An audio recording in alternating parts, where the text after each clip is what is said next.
presenta www.vacasvolando.com. Management 2.0. Cultivando el nuevo arte de la gestión. Por Juan Carlos Lucas.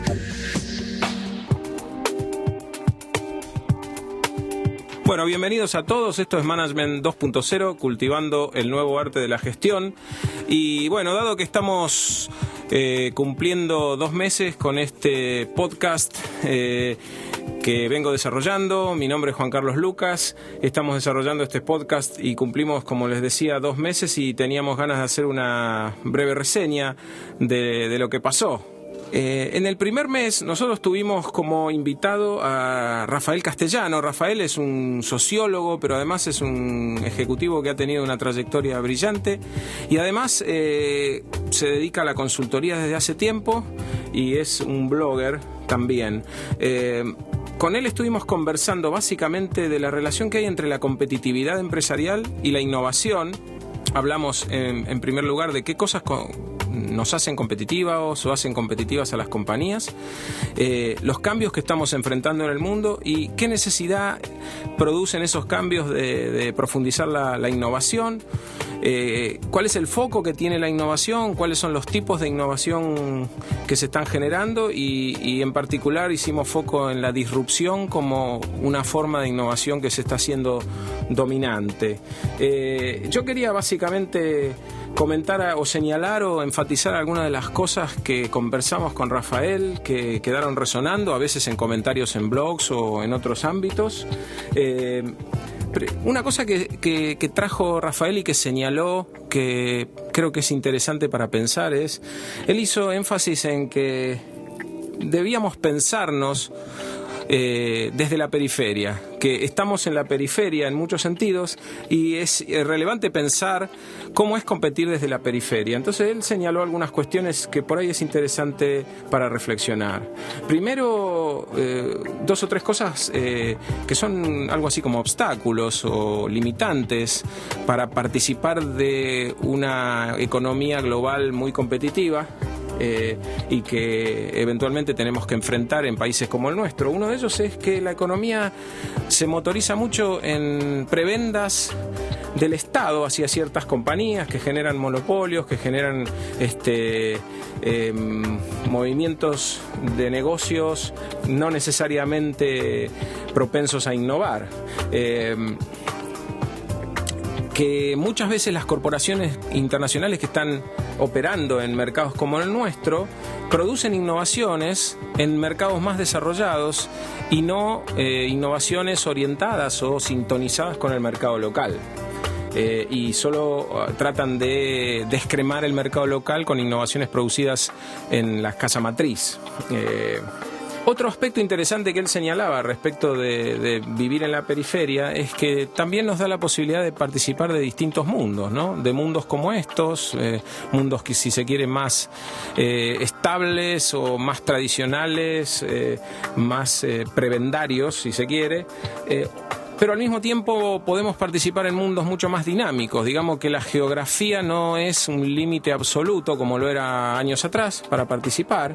Entonces Rafael señalaba que, bueno, quizás yo puedo tener más en común con un ciudadano de Bangkok que con un tipo a la vuelta de mi casa, ¿no? Y que hoy en día la tecnología está permitiendo generar esa comunicación y aunar esas voluntades que antes estaban dispersas alrededor del planeta, ¿no?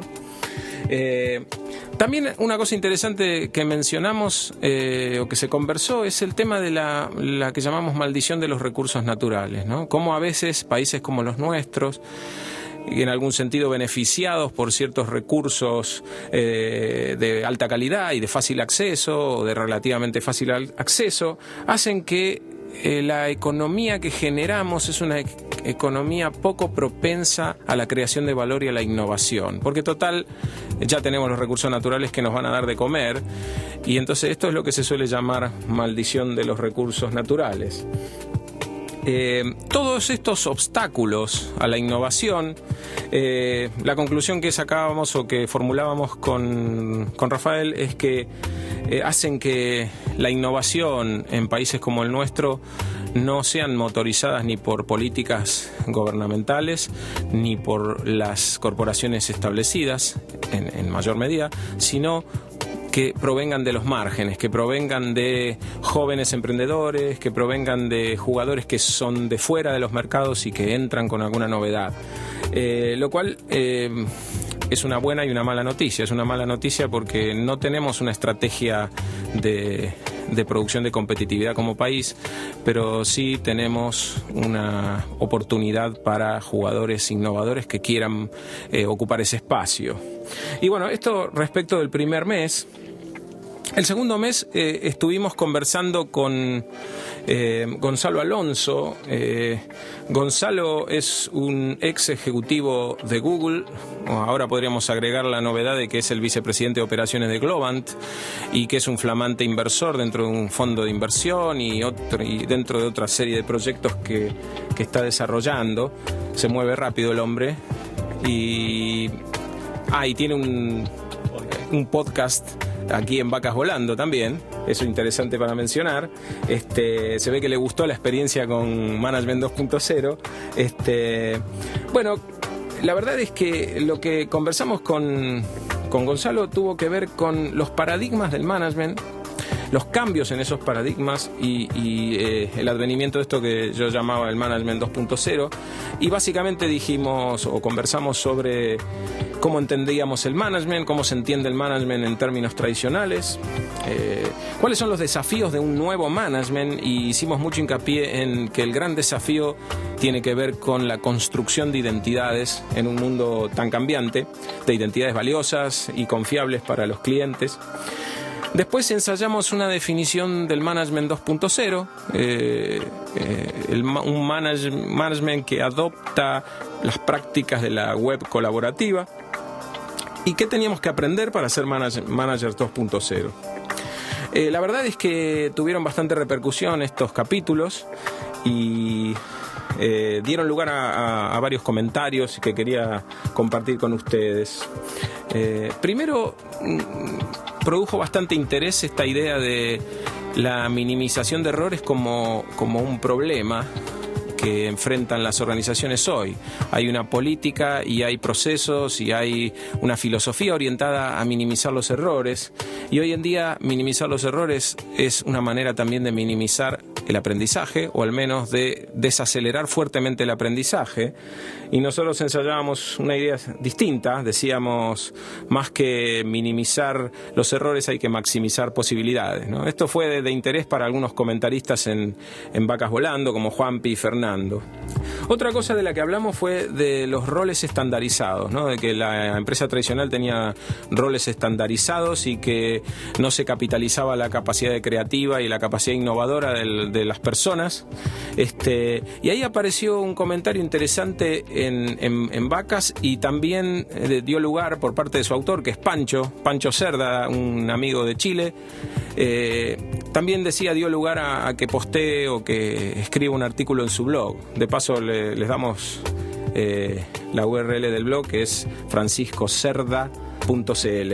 Y él mencionaba algo que es un punto interesante, o mencionaba dos cosas que son interesantes. La primera es, él nos decía, no necesariamente los roles estandarizados van a dejar de existir, o al menos no necesariamente que los roles estandarizados estén presentes implica que no haya innovación. Y él señalaba que hay muchas innovaciones que se están produciendo en los modelos de negocios, y en la operación los roles de las personas siguen siendo roles estandarizados. Y por ejemplo, él señalaba muchos servicios innovadores que se están prestando en Estados Unidos, desde Bangalore en la India, por ejemplo, vinculados con el manejo de las presentaciones impositivas, por ejemplo, que resultó toda una innovación en el mercado norteamericano. Sin embargo, las tareas operativas no tienen nada de nuevo, ni tienen nada de flexible o especialmente creativo, pero donde estaba la creatividad y la innovación era en el modelo de negocio que permitía producir un valor extra para ese mercado norteamericano al generar una estrategia de outsourcing y offshoring. Eso por un lado, que nos pareció interesante rescatar. Y segundo, en relación a más una cuestión de pasar un dato interesante. Pancho nos comentaba que lo que hablábamos acerca de la organización como máquina, él le recordaba un libro que escribió un tipo que se llama Morgan, y el título del libro era Metáforas organizacionales o algo por el estilo, o imágenes de la organización.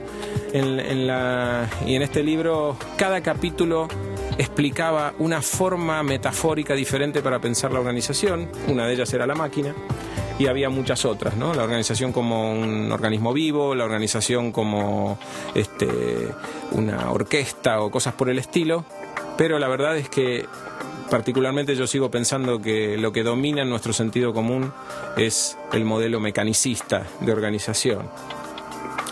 Por último, otra cosa interesante que surgió fue una inquietud de Fede y también de Juanpi, que les interesó esta idea de la empresa como historia, como narrativa, ¿no? Y nos preguntaban, bueno, ¿qué ejemplo podíamos dar o en qué consistía esto, ¿no? Y a mí me hizo pensar en un libro que leí hace un tiempo atrás, que se llama Todos los comerciales son mentirosos, de Seth Godin, y que plantea que básicamente lo que hay que hacer para vender un producto es contar una historia que le haga sentido al cliente y que confirme la cosmovisión del cliente o que esté en sintonía con la cosmovisión del cliente. Y yo diría, vender o proyectar identidades en general tiene que ver con construir narrativas que sean atractivas, seductoras, confiables para las personas, para los clientes. Y hay sobrados ejemplos, ¿no? Pero creo que un ejemplo interesante, sin ir más lejos, es el de Apple y toda su mística, que es una narrativa, es un cuento acerca de lo que significa ser cliente de Apple y qué identidad proyecta un usuario de Apple. Bueno, y con esto terminamos esta recapitulación. La verdad que estamos muy agradecidos y muy contentos con las repercusiones que tuvieron estos primeros 2 meses del programa. Antes de terminar, los invito a visitar Vacas Volando, si quieren suscribirse vía RSS o vía iTunes, y hacer comentarios en ese sitio, en el sitio de Vacas, o vía mail a cultivando@vacasvolando.com. Bueno, hasta pronto. www.vacasvolando.com